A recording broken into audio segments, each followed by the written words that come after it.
আমার আজকের রেসিপি ঝুড়ো নারকেল দিয়ে তৈরি নারকেলের প্যাড়া। ঝুড়ো নারকেল বলতে এই আমরা যখন মালাইকারি রান্না করি বা কোনো রান্নাতে যখন নারকেলের দুধ দিই তখন আমরা নারকেল থেকে দুধটা তো ছেঁকে নিই, তাই না?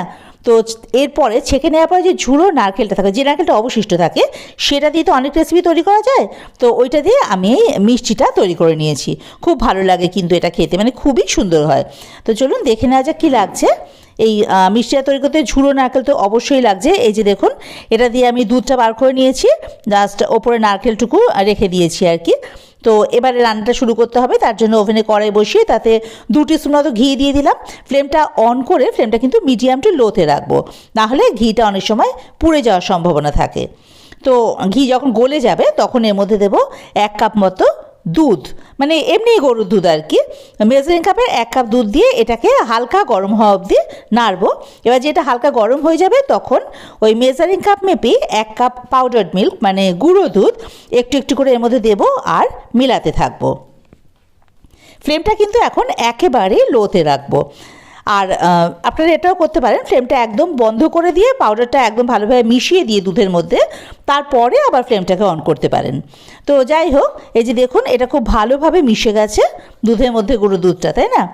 এইবার এর মধ্যে দেবো সেই নারকেলটা, মানে ঝুড়ো নারকেলটা। নারকেলও দেবো মেজারিং কাপ মেপে 1 কাপ, কিন্তু উঁচু উঁচু 1 কাপ দেবো। এই যে এবার এই নারকেলটা দুধের সঙ্গে খুব ভালো করে মিশিয়ে নিতে হবে। ফ্লেমটা এখন লো থেকে মিডিয়ামে করে নিতে পারি। খুব ভালোভাবে মিশে গেছে এই যে নারকেলটা। এবারের মধ্যে চিনি দেওয়ার পালা। আমি এখানে করেছি কি, মেজারিং কাপের 3/4 কাপ চিনি নিয়ে সেটা মিক্সিতে গুঁড়ো করে নিয়েছি। এবারে সেটা এর মধ্যে ভালোভাবে মিশিয়ে দেব।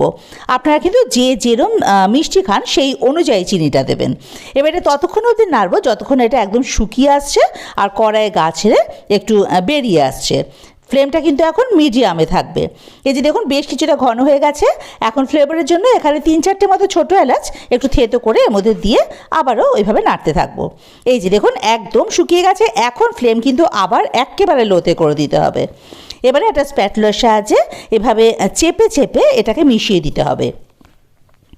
চেপে চেপে মেশালে কী হবে, এর বাঁধনটা বা বাইন্ডিংটা খুব ভালো আসবে, একটা পাক আসবে আর কি।